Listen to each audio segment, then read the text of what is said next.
사랑합니다.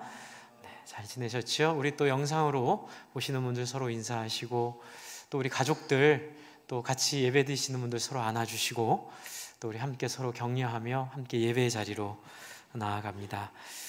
네, 우리 지난주에 우리 말씀 나눈 건 에스겔서 33장 말씀을 지난주에 나눴습니다.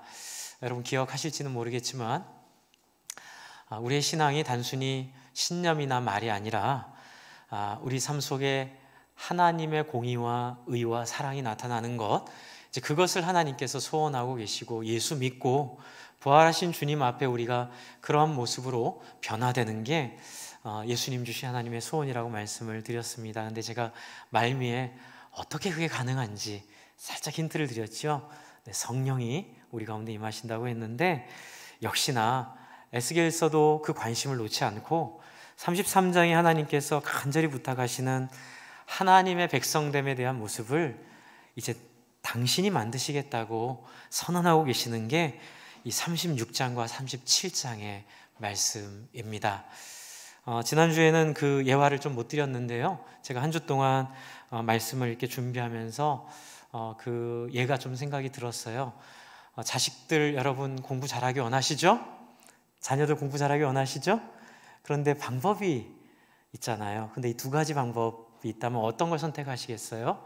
먼저 방법은 얼마 전에 있었던, 제가 한번 말씀드렸지만 그런 일처럼 시험지를 훔쳐다가 자녀에게 줘서 수석을 만드는 방법이 있고요, 또 다른 방법은 자녀들을 인격적으로 감화시켜서 왜 공부해야 되는지 깨닫게 하고 스스로 공부에 취미를 붙이기 위해서 공부를 열심히 해서, 공부를 잘하는 방법이 두 가지가 있는데 뭐 물어보나 마나죠, 그렇죠? 뭐가 영광스럽죠? 후자가 영광스럽죠. 지금 에스겔 33장에 하나님께서 사랑과 의와 공의를 이루겠다 말씀하시고 전자를 안 쓰시려고, 그러니까 우리가 예수 믿고 우리는 구원받았으니 어떻게 살아도 천국 가는 이 전자입니다. 시험지 훔쳐다가 1등 만드는 거랑 똑같은 거죠. 하나님 그렇게 안 하시겠다고 지금 약속하시는 게 에스겔 36장의 말씀입니다. 이제 오늘 말씀의 핵심은 아까 전에 37장만 읽었지만 36장 24절부터 28절 한 포인트, 그리고 37장 37절이 또 한 포인트, 그리고 37장 1절부터 10절이 한 포인트, 이 세 포인트를 가지고 여러분에게 말씀을 나누겠습니다. 하나님께서는 그렇게 이스라엘 백성을 하나님의 의와 공의와 사랑에 걸맞는 사람들로 만들겠다고, 그렇게 돼야 되겠다고 말씀하시고 나서, 하나님 우리는 그런 자격이 안 되고 그럴 능력도 없고 그런 존재도 아니에요 라고 말하고 있고, 또 아시잖아요 어떻게 했는지, 이렇게 스스로를 자괴감 가운데 있는 사람들에게 36장에 이렇게 말씀하십니다. 24절을 한번 보실까요? 36장 24절. 내가 너희를 여러 나라 가운데서 인도하여 내고, 왜냐하면 포로로 끌려갔으니까요, 거기서 인도하여 내고 여러 민족 가운데서 모아 데리고 고국 땅으로 들어와서, 25절입니다. 맑은 물을 너희에게 뿌려서 너희로 정결하게 하되 곧 너희 모든 더러운 것에서와 모든 우상 숭배에서 너희를 정결케 할 것이며, 이렇게 먼저 선언하시죠. 여러분 이 선언은 예수 그리스도의 피라고 이해하시면 됩니다. 우리가 코로나로 인해서 우리의 신앙이, 우리 지난주에도 말씀드렸지만 본질이 무엇인지, 혹시 군중에 휩쓸려 신앙생활하고 있지는 않는지 한번 돌아보자고 했는데, 여러분 이 구절을 통해서 우리를 그렇게 돌아봤으면 좋겠습니다. 여러분 우리는 명확하게 예수의 피로, 이 약속대로 더러운 것에서와 모든 우상 숭배에서 우리를 정결케 하시는 은혜 가운데 있음을 믿으시기 바랍니다.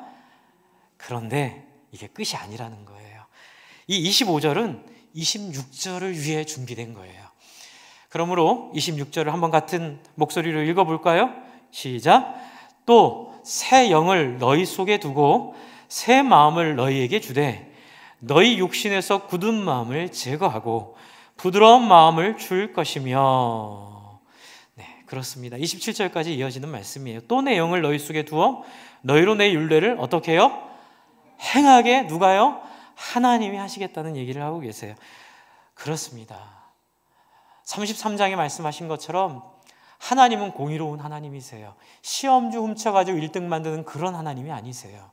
그냥 예수 믿었다고 그 삶이 변하지도 않았는데 예수 믿었다는 그 말 하나만 가지고 하나님 속지 않으세요. 하나님은 네 삶을 보여봐. 믿음으로 된다고 하시잖아요.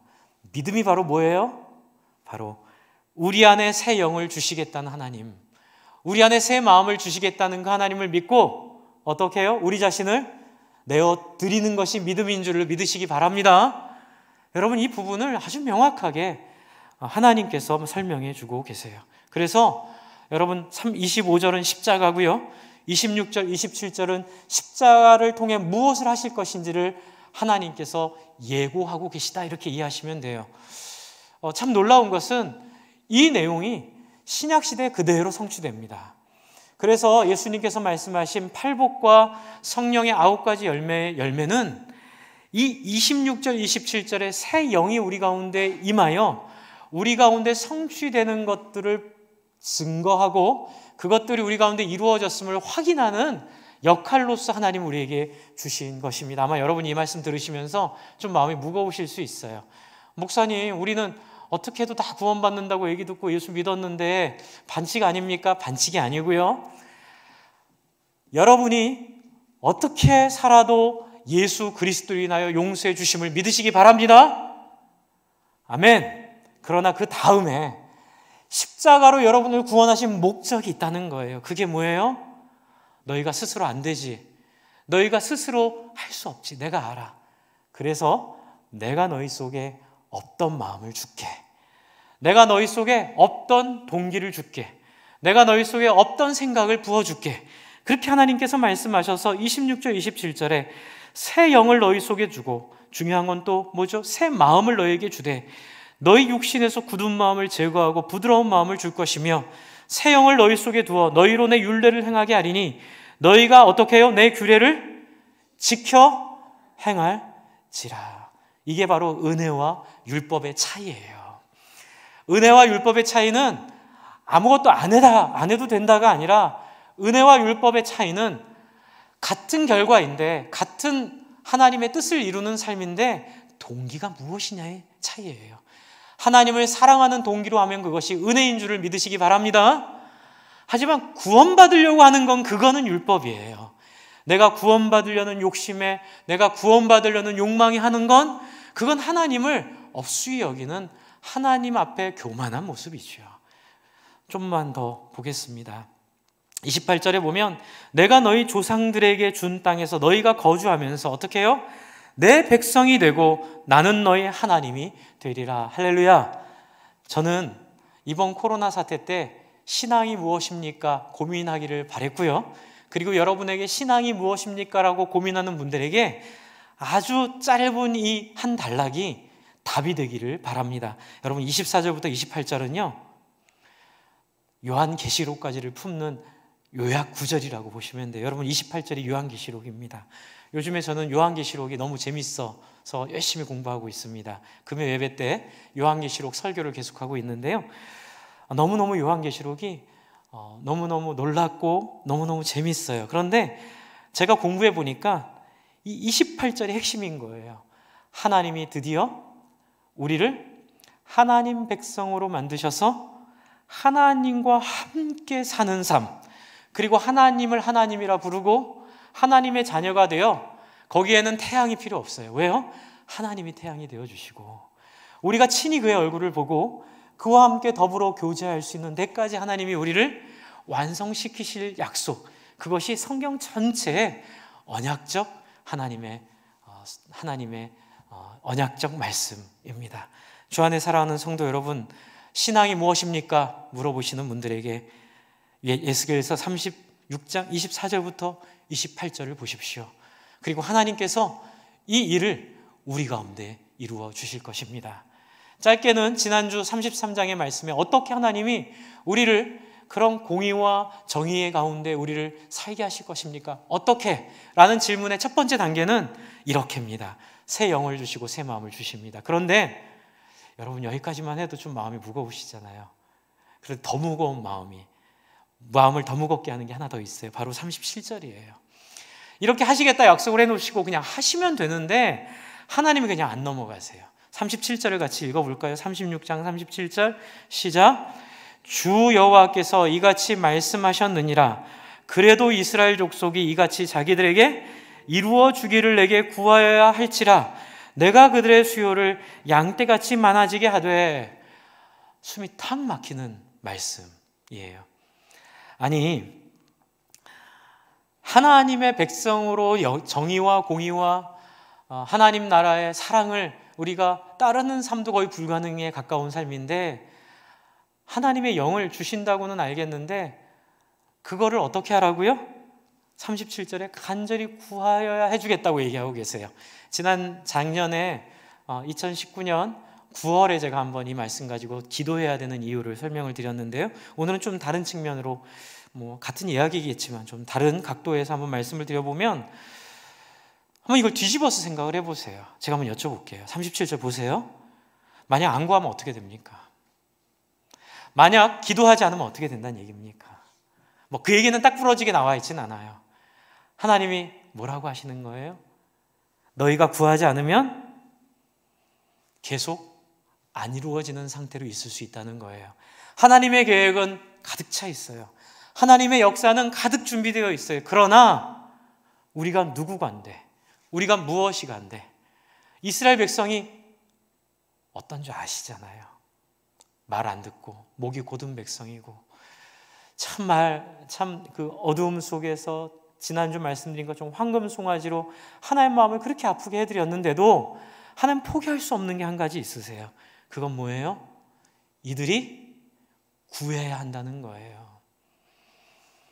주 안에 사랑하는 성도 여러분, 이건 늘 제가 말씀드리는 거지만, 근데 이제 제가 반복해서 말씀드리는 이유가 있어요. 제가 해보니까 이 부분을 이해하면 신앙의 문이 열리더라고요.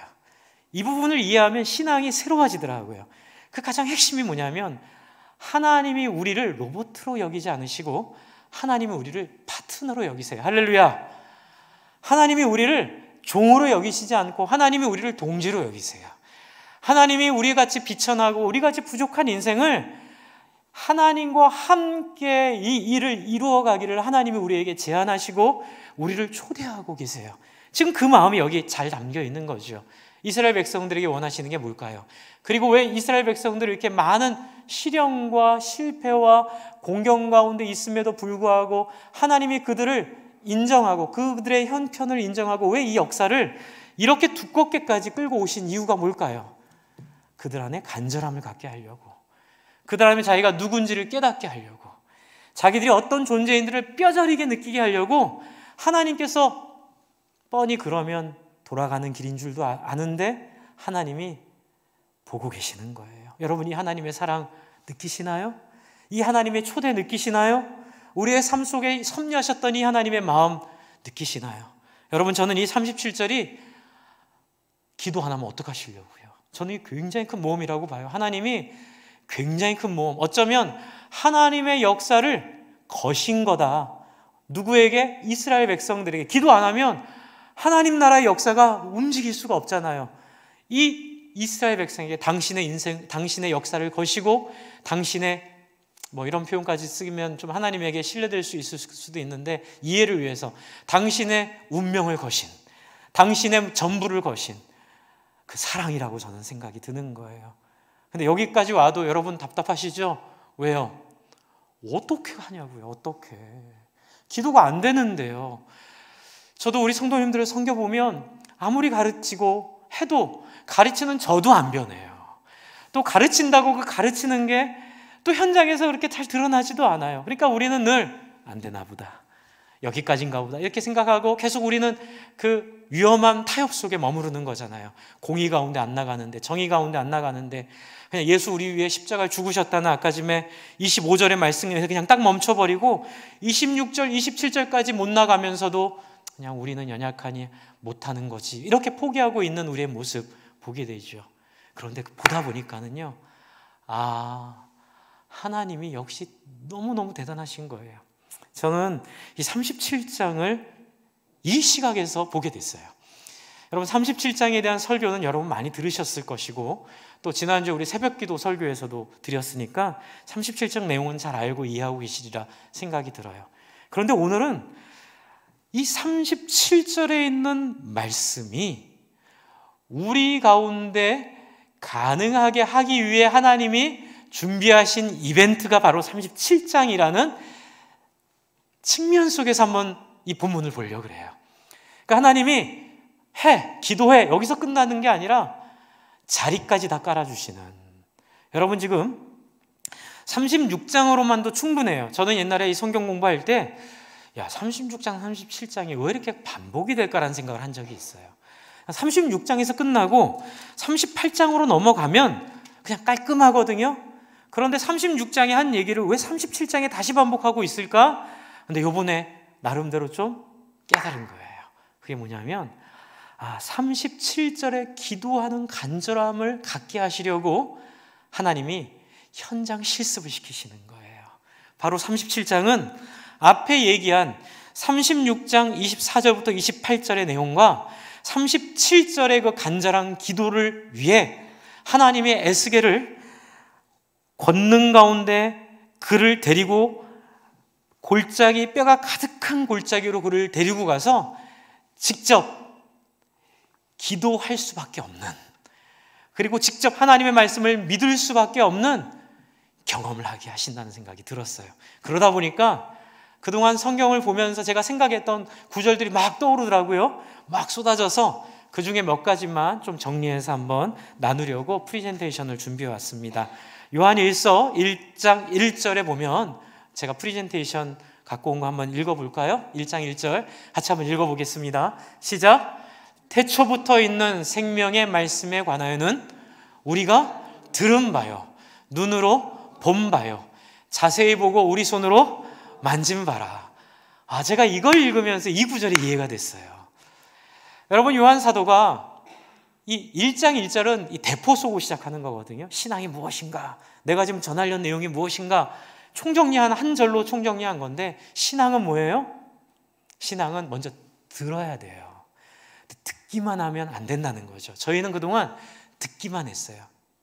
하나님이 그 다음에 하시기 원하는 건 뭐예요? 눈으로 봐야 되죠.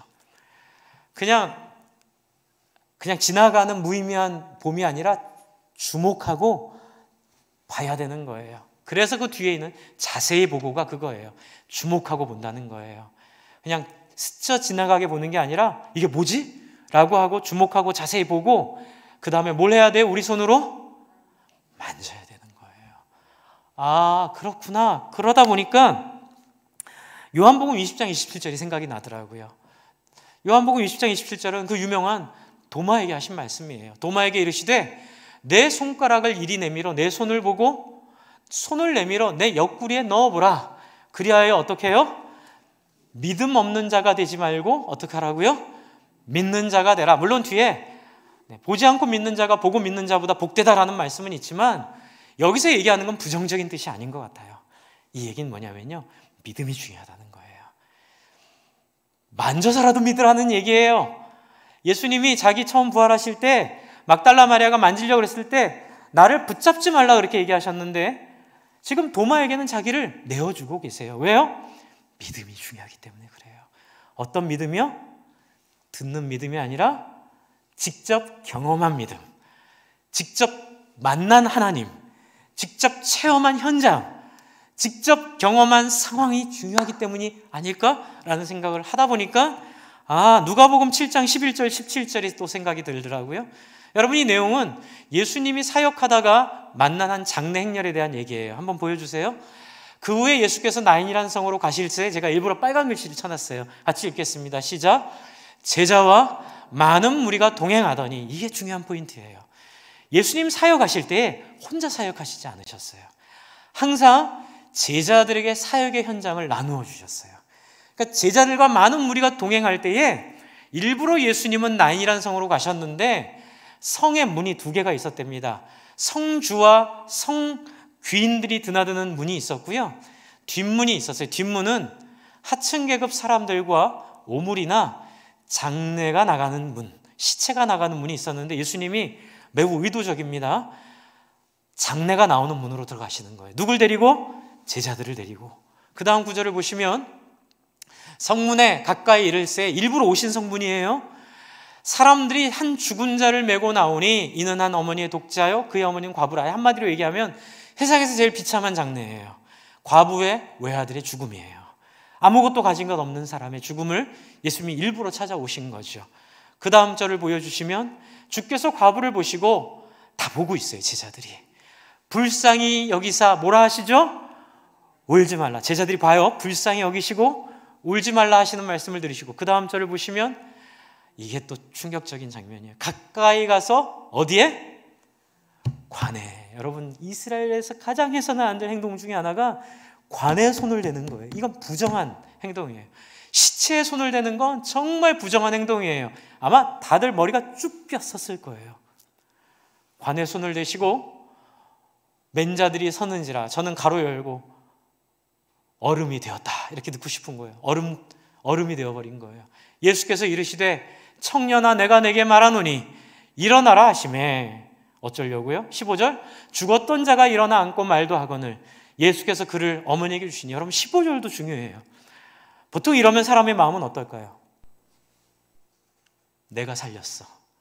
일단은 제대로 된 홍보 한번 하고, 그렇죠? 예수님 하실 일이 있으니까 사람들한테 자기가 사람 살렸다는 걸 한번 광고하고 그리고 그 다음 일을 하실 텐데 예수님 관심 없으세요.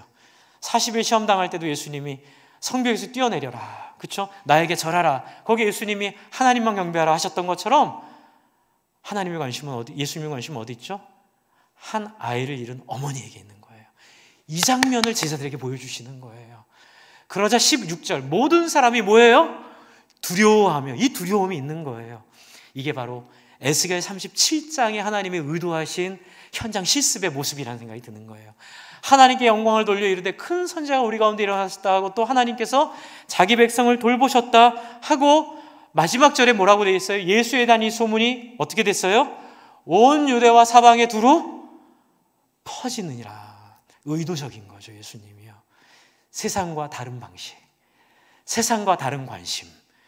그런데 아마 저는 여기에 있는 제자들이 모르긴 몰라도 엄청난 충격을 받았을 것 같아요. 아마 나중에 주님 부활하시고 성령 온 다음에 아마 제자들의 사역에 있어서 이 기억은 이들이 무엇을 위해 살아야 될지, 이들이 어떤 인생을 살아야 될지를 아주 명확하게 보여준 기억이지 않았을까라는 생각을 하게 됩니다. 그리고 또 하나는 누가복음 10장 1절 3절도 생각이 났어요. 여러분 다 아시는 거니까 짧게 말씀드려 볼게요. 예수님께서 제자들을 가르치실 때 보내시는 거예요. 현장 실습을 보내세요.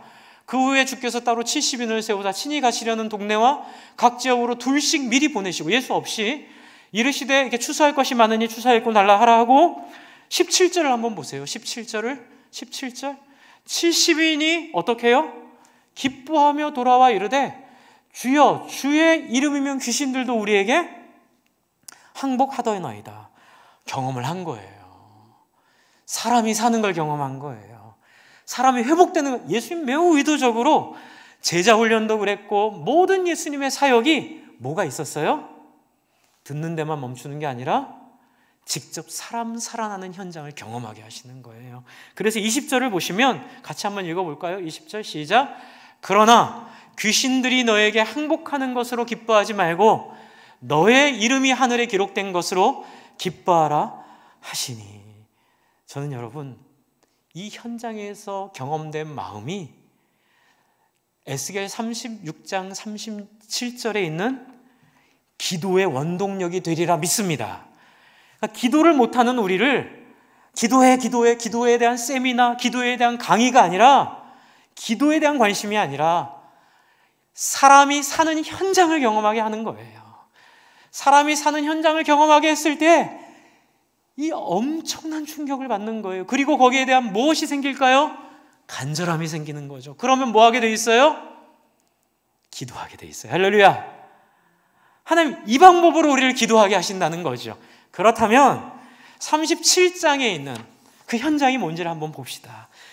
여러분 에스겔 37장으로 다시 가겠습니다. 37장 1절 보시면 여호와께서 권능으로 내게 임재하시고 그의 영으로 나를 데리고 가서 골짜기 가운데 주셨는데 거기 뭐가 있어요? 뼈가 가득해요. 약속의 땅에 기근이 올까요? 네, 옵니다. 예수 믿는데도 어려운 일이 생길까요? 예, 생깁니다. 신앙생활 하는데 교회가 늘 천국 같을까요? 아니요. 어느 교회는 마른 뼈가 가득한 교회 같은 데로 하나님이 인도하실 때도 있어요. 이렇게 교육자들, 목사들은 이렇게 임지를 옮기잖아요. 임지를 뭐 부목사 때도 옮기고 전도사 때도 옮기는데, 옮기다 보면 정말 좋은 교회도 있는데요, 정말 끔찍한 교회도 있어요. 죄송합니다, 이렇게 표현해서요. 정말 끔찍한 상황이 있는 교회들도 있어요. 뭐 서로 다투고 인간적으로 막 그 신앙은 그냥 껍데기에 불과한 그런 교회도 있어요. 여러분, 그런데 그게 재수 없는 게 아니고요, 하나님의 섭리임을 믿으시기 바랍니다. 뼈가 가득한 곳에 하나님이 일부러 우리를 인도하신다고요. 어떻게 하려고요? 우리를 기도하는 사람 만들려고요. 그러므로 여러분, 우리가 겪은 환경이, 죄송합니다, 성도만 말씀드려 죄송한데요, 성도들도 목회자들, 여러 목회자들 경험하잖아요. 어떤 목회자들은 귀한 목회자도 있는데, 또 어떤 목회자는 인간적인 목회자도 있어요. 또 어떤 목회자는 부족한 목회자도 있어요. 막 고민하잖아요. 그런데 막 우리가 막 정죄하잖아요. 막 내가 내 기준에 안 맞으면 목사도 아니야, 막 이렇게 얘기하는데 매우 두려운 얘기예요. 그건 우리 가운데 섭리하신 하나님의 훈련 과정을 거부하는 행동이에요. 죄송한 표현이지만, 여러분, 섭리 가운데 하나님이 인도하신 여러분의 삶 속에 있었던 목회자들을 존중하시고, 그분들이 비록 연약하고 부족한 모습이 있다 하더라도, 제가 비록 연약하고 부족하다 하더라도, 죄송합니다, 제가 그런 도구로 쓰임받고 싶지는 않습니다만은, 마른 뼈 가운데 인도하신 하나님의 섭리로 하나님을 먼저 바라보는 우리의 눈치 빠름이 있기를 바랍니다. 미련하게 그거 눈치 못 채고 거기서 막 자기를 해하고 상하고 막 그냥 분노하고 이런 일들이 없으면 좋겠어요. 여러분, 하나님이 우리를 마른 뼈가 가득한 곳으로 인도하실 때가 있어요. 2절을 보시면, 나를 그 뼈 사방으로 지나가게 하시기로 본즉 그 골짜기의 지면에 뼈가 심이 많고 아주 말랐더라. 그냥 이게요, 상태가 너무 심각한 거예요. 교회가, 여러분, 2000년 역사 동안 보면 교회가 끊임없이 타락해 왔어요. 하나님이 그 가운데 은혜를 주셔서 인간은 타락하고 하나님의 은혜가 교회를 또 거룩하게 하고, 타락하면 거룩하게 하시는 역사로 이 교회의 거룩함이 유지되어 온 거예요. 오죽하면 요한계시록 7교회에게 요한이 편지를 보냈겠어요. 오죽하면 요한계시록의 내용이, 너희가 유혹에 빠지고 너희가 무릎 꿇는 그 돈과 권력과 세상 나라는 곧 심판받을 거니 제발 교회들이여 그 가운데 매몰되지 말고 그 가운데 마음 뺏기지 말라고 편지를 썼겠어요. 그렇습니다. 주 안에 사랑하는 성도 여러분, 어떤 교회도 완전할 수는 없지만 완전하지 않다고 하는 것이 하나님의 은혜가 떠났다는 뜻이 아님을 믿으시기 바랍니다. 하나님의 이름이 걸린 교회 어디에도, 아무리 마른 뼈가 가득 찬 교회라 하더라도, 교회 역사라 하더라도 하나님이 그 가운데 알고 섭리하고 계심을 저는 믿습니다. 그러므로 혹시라도 이 방송을 보시는, 이 문제를 고민하고 계시는 분들이 계시다면, 지금 섬기고 있는 그 교회 귀하게 여기시고 하나님이 마른 뼈 사이로 가게 하는 그 섭리 가운데 그 교회의 믿음의 씨앗이 되시기를, 혹시라도 방송 보시는 분이 계시면 좀 권면을 드리고 위로를 드립니다. 또 우리는 우리 교회가 또 이런 교회가 되지 않도록 애를 써야겠지만, 혹시라도 우리 교회 속에서 이런 상처를 받은 분들이 계시다면 하나님의 섭리 가운데 그 뒤에 있는 말씀을 잘 보시기를 부탁을 드리겠습니다. 3절입니다. 그가 내게 이르시되 인자야 이 뼈들이 능히 살 수 있겠느냐 하시기로. 마음을 후벼 파세요. 그렇죠? 예. 말 안 해도 알잖아요. 마른 뼈 사이로 지나가게 하시면서 왜 물어보세요? 하나님 이러신다니까요. 여러분, 하나님은 우리 가운데 어떻게 역사하시는 줄 아세요? 자녀의 문제를 통해서, 남편의 문제를 통해서, 아내의 문제를 통해서, 부모님의 문제를 통해서 우리를 그 현장 가운데 두시고, 그것도 더 깊이 우리에게 물어보시고, 너 많이 아프지? 여러분, 인자야 이 뼈들이 능히 살겠느냐 물어보시는 거는 우리가 그 가운데 깊이 그 내용을 우리 마음으로 고민하기를 하나님 원하시는 마음 아닐까 생각을 하게 됩니다. 주 안에 사랑하는 성도 여러분, 혹시 저와 여러분의 삶 속에 제가 지금 여러 가지 얘기 드렸지만 이 가운데 하나라도 여러분이 해당 사항이 있다면, 자녀나 부모님이나 또 형제 자매들, 남편 아내, 또 회사나 또 내가 만나는 여러 상황 가운데 이런 일들이 있다면 안심하세요. 하나님이 다 알고 계세요. 그리고 하나님이 우리가 그 가운데서 깊이 그 이유와 목적을 고민하기를 하나님 원하세요. 근데 답이 어떻게 되어졌죠? 내가 대답하되 주 여호와여 주께서 아시나이다. 여기 안다는 얘기예요? 모른다는 얘기예요? 네, 이게 점잖게 표현돼서 그러는데 이런 거예요. 왜 나한테 물어보세요? 좀 이렇게 되게 점잖게 얘기한 거죠. 하나님 알면서 왜 그러세요? 불가능해요. 지금 그 얘기예요. 마른 뼈는 불가능해요. 이게 어떻게 살아나겠어요? 주 안에 사랑하는 성도 여러분, 지난주에 제가 오랜만에 어떤 우연한 계기로 23년 만에 제가 졸업한 대학을 다녀왔습니다. 근데 이제 제가 졸업한 대학을 23년 만에 간 이유는 그동안 갈 용기가 안 났기 때문에 그렇습니다. 그 안에 있었던 그 부끄러움들 있잖아요. 20대 초반의 그 불안함들, 그 어려움들. 특별히 이제 제가 그때 힘들었던 거는 열등감이었어요. 이렇게 열등감. 그 이제 공부를 이렇게 탁월하게 잘하는 사람들이 모인 곳은 아니었고 신앙의 열정과 신앙의 은혜를 가지고 저희 기수는 그랬습니다. 그 후배들은 참 좋은 분들이 왔는데 저희 때는 학교가 생긴 지 얼마 되지도 않았고 또 좋은 교수님들이 다 나가신 상태라 해가지고 저희 때는 좀 마음에 좀 열등감들이 좀 많았어요.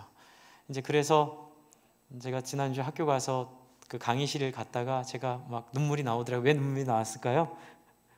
F 맞았던 강의실이에요. 제가 네, 제 시험 봤던 강의실을 가가지고 거기서 막 그냥 눈물이 나오더라고요. 너무 그 아픈 기억이, 내가 그때 부끄럽고 했던 모습들. 그래서 참 어려웠던 시기들. 근데 이제 그때 바로 이런 마음들 느꼈던 것 같아요. 불가능하다. 한번 이렇게 그 좋은 대학을 안 가면, 소위 말하는 인류 대학을 안 가면 참 이렇게 잘 뭘 하기에는 불가능하다는 그런 허울 좋은 그런 학벌주의에 많이 눌렸던 것 같아요. 저희 학교에서 그 영어 강사님으로 오셨던 교수님, 이제 인류대학에서 오셨거든요. 저희는 작은 학교니까 이제 교양학과는 인류대학에서 오셨는데 아직도 제 마음에 새겨진 마음이 있어요.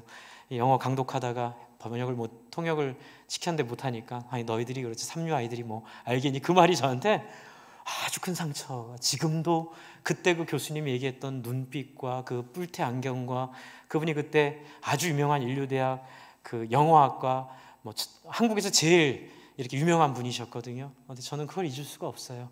근데 참 더 가슴 아팠던 건 항변할 수 없었다는 거. 교수님 그게 무슨 말씀입니까? 이게 아니라 맞아 우리는 그런 사람들이야 이러고 확 죽었던. 그래서 많이 편입 공부를 하고 있었어요. 저는 이 뼈들이 살겠느냐? 이렇게 물어보는 내용을 보면서 저는 그 모습이 보였어요. 우리 안에 있는 세상이 정해놓고 세상이 말한 그 우월과 열등함 사이에서 우리는 이게 살겠느냐? 가능하겠냐? 근데 여러분 그 다음 말씀 보면 5절에 이 뼈들에게 이같이 말씀하시기를 내가 생기를 너에게 들어가게 하리니 너희가 어떻게 된다고요? 살아나리라. 근데 제가 지난번에 학교 가서 참 감사했던 건 뭐냐면 그때 그 강의실, 또 다른 강의실이 있어요. 제가 하나님 만난 강의실. 그 강의실이 이제 체력 단련실로 바뀌어 있었는데 그 앞에서 제가 사진을 찍었어요. 근데 제가 무슨 기억이 있냐면 어떤 교수님이 한번 오셨는데 그분이 이제 그런 설교를 하셨던 기억이 강하게 있죠. 학생 여러분, 왜 여러분은 세상의 평가에 여러분을 맡겨놓습니까? 살아계신 하나님께서 이 세상에는 모든 철학과 모든 과학과 모든 인문학과 모든 것들에 만드신 창조주이심을 믿으십니까? 그렇다면 여러분을 하나님께 맡겨드리시고 세상의 어리석은 자를 들어 세상의 탁월한 자를 부끄럽게 하시는 하나님께 여러분의 인생을 드리십시오. 한번 시작된 시작이 잘못됐다고 좌절하지 말고, 그리고 이제 그때 편입 준비를 많이 했으니까요, 좋은 대학, 인류대학 가서 여러분의 인생을 바꿀 생각하지 말고 여러분으로 하여금 이 학교가 100년 뒤에 하버드를 능가하는 학교로 만들 수 있음을 믿으시기 바랍니다. 그때 제가 경험했던 그 전율이 굉장히 깊었던 것 같아요. 이번에도 학교 가는데 그때 그 교수님의 그 말씀이 제 귀에 쟁쟁하더라고요. 그때 저희가 뒤집어졌어요. 그래가지고 정말 야, 맞아. 하버드도 그렇고, 그때는 우리는 휘튼을 생각을 했거든요. 미국에 있는 휘튼 대학, 선교사들 많이 보냈던 휘튼 대학. 그렇지. 우리가 여기서 또 공부해서 새롭게 우리가 여기서 좋은 사람이 돼서 우리가 하나님께 쓰임 받으면 이 학교가 그런 좋은 학교가 될 거야. 왜 그 생각을 못했을까? 그래서 이제 제가 이제 끝까지 못했지만 3개월 했던 것 같습니다. 토요일 날 우리 친구들 같이 으쌰으쌰 해가지고 인문화책 저희가 리스트 뽑아서 우리 후배들, 그때 이제 학내 사태 때문에 공부를 못했거든요. 후배들 데리고 토요학교라는 거를 했어요. 토요일 날 수업 없는 날 저희가 우리 후배들 데리고 미국에서 읽는 그 교양학 책 알아봐서 그 교양 서적도 저희가 같이 읽고 나누고, 또 교수님들이 소개시켜준 인문학 책들 같이 나누면서 제가 지금 목회하면서 굉장히 중요한 기반이 됐던 기억입니다. 그 3개월 동안 물론 끝까지 못했어요. 하다가 안 나오더라고요. 힘드니까 3개월 했는데 우린 재밌게 하는데 이제 나오는 애들이 별로 취미를 못 가져서 못했는데 저희가 유익했습니다. 지금 하나님이 하시는 말씀이 왜 안 된다 하느냐? 왜 세상이 정해준 틀 안에서 너희는 그 안에서 종이 되느냐? 하나님이 너희와 함께 하시면 세상의 모든 기준과 모든 상황을 극복하고 능가하는 새로운 역사가 너희 가운데 일어나지 않겠느냐를 지금 에스겔에게 하나님이 말씀해주고 계세요. 6절에 보시면 너희 위에 힘줄을 두고 살을 입히고 가죽으로 덮고 너희 속에 생기를 넣으리니 너희가 살아나리라.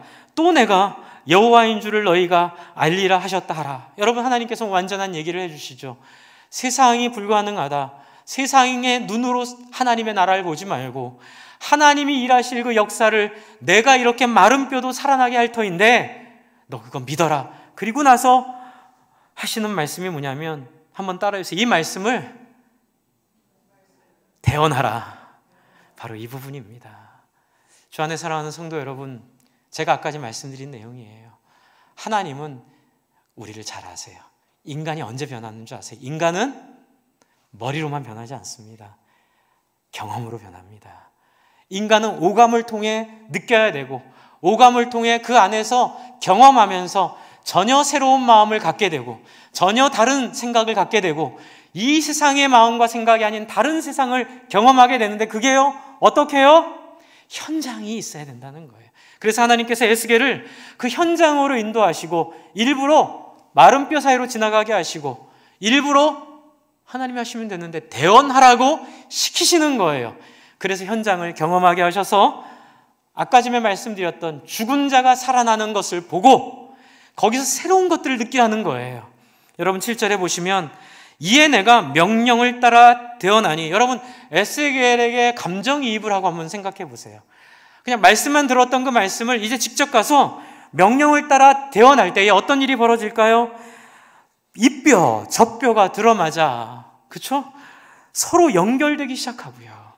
내가 보니 그 뼈에 힘줄이 생기고 살이 오르며 그 위에 가죽이 덮이나 그 속에는 생기가 없더라. 그때 또 이르시되 인자의 너는 생기를 향하여 대언하라. 이건 놀라운 얘기입니다. 하나님의 영을 향하여 대언하라 라는 뜻과 같은 건데요, 성령을 향하여 대언하라 이렇게 말씀하시는 것과 같죠. 그래서 성령을 향하여 생기에게 대언하여 이르기를 주 여호와께서 이같이 말씀하시기를 생기야 사방에서부터 와서 이 죽임을 당한 자에게 붙어 살아나게 하라 하셨다 하라. 이에 내가 명령한 대로 대언하였더니, 여러분 이 행위는 어떤 행위와 같아요? 창세기에 나와 있는 사람을 흙으로 빚으사 어디에? 그 코에 생기를 하고 불어넣으신 누구의 행위예요? 하나님의 행위를 누구한테 시키는 거예요? 사람에게 시키는 거예요. 할렐루야. 이 놀라운 역사입니다. 여러분, 하나님만 하실 수 있는 일을 누구한테 하도록 허용하세요? 사람에게 하도록 허용하세요. 여러분, 이 경험을 하는 거예요. 여러분이 예수 믿는 것, 그리고 우리가 구성하고 있는 이 교회 사역들, 여러분 우리가 얼마나 이 봉사가 소중한지 뼈저리게 느끼고 있죠?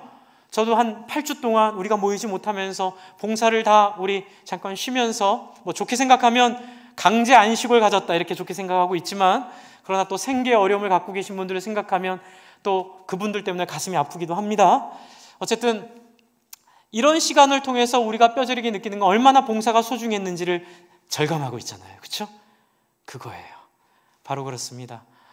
주 안에 사랑하는 성도 여러분, 교회 와서 봉사하는 거, 교회 와서 힘들고 어렵죠.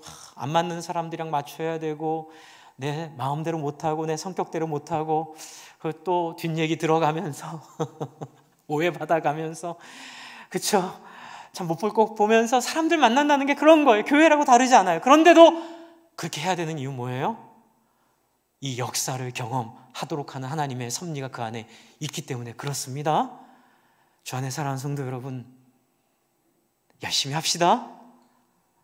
다시 교회가 회복될 때에 여러분 열심히 봉사하는데, 이 봉사의 핵심이 어디 있어야 되죠? 한번 같이 해주세요. 사람 살리는 일. 그렇습니다. 성가대, 또 우리 주방 봉사, 또 재정부 얼마나 힘들어요. 이 돈 세는 일, 또 여러분 재정 집행을 감사하고 관리하고, 또 이렇게 서로 이렇게 우리 조직들이 있잖아요. 그렇죠? 각 부서마다 역할들과 이런 것들이 참 즐겁지만은 않은 일들이 있어요. 하지만 그 일들 속에 하나님이 뼈와 뼈들을 맞추고 생기를 불어넣는 역사를 경험하게 하실 줄을 믿으시기 바랍니다. 여러분, 이 일이에요. 그리고 또 우리 지난 8주 동안 우리 2주 더 하면 10주가 채워지는데요, 10주 동안 우리는 또한 하나님 일을 했습니다. 어떻게 해요? 사람 살리기 위해, 그렇죠? 우리는 모이고 싶은 모임에 대한 열정을 잠시 중단하고 우리가 하고 싶은 걸 하지 않았습니다. 이것도 또 하나의 사람 살리는 현장인 줄을 믿으시기 바랍니다. 주 안에 사랑하는 성도 여러분, 그렇습니다. 하나님은 하나님의 백성들이 교회 공동체를 통하여 완전하지 않은 서로를 대하고, 또 완전하지 않은 이 세상 속에서 주님 오실 날을 기대하면서 어떻게 해요?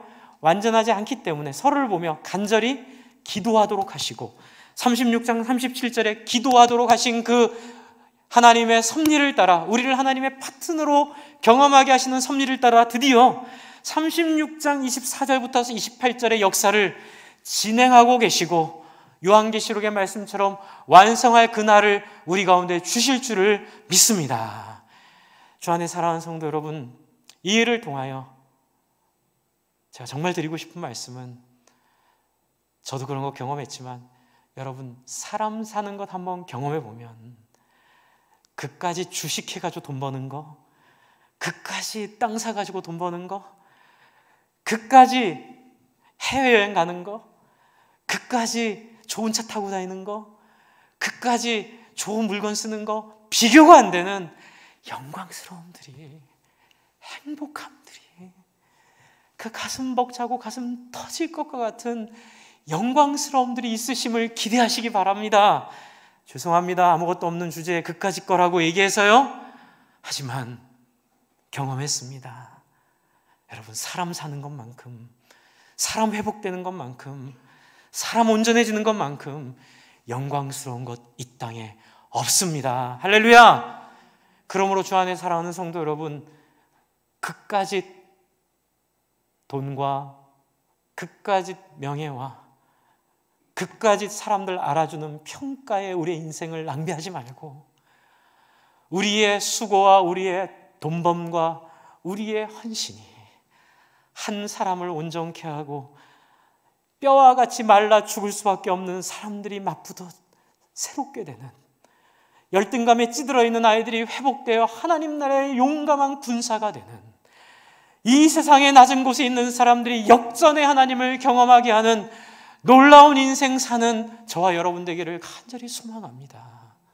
이를 위하여 여러분 열심히 봉사해 주시고, 열심히 사람 살리는 일 해주시고, 열심히 우리가 하고 싶은 것 절제하고, 우리가 하기 싫은 일 하고, 우리가 하기 싫은 일 절제하고, 우리가 하고 싶지 않은 일 하는, 이런 놀라운 하나님의 소원에 맞추어진 인생으로 우리 특별히 이제 2주 뒤에 예배 회복을 통하여 만날 때에 그런 놀라운 영광 가운데 만끽하는 저와 여러분 되기를 간절히 소망합니다. 여러분 시간 같이 기도할 때에, 하나님, 내 안에 마른 뼈같이 널브러져 있는 열등감과 내 안에 마른 뼈같이 널브러져 있는 세속에 대한 유혹들, 그 가운데 늘 못한다 말하고 주저앉았던 우리의 비겁함들을 하나님 현장의 영광을 통하여 경험하게 해달라고, 사람 사는 역사를 하나님 경험하게 해달라고, 그러한 자리를 경험하게 해달라고 우리 하나님께 간절히 한번 간구하고 기도하겠습니다. 같이 기도합시다.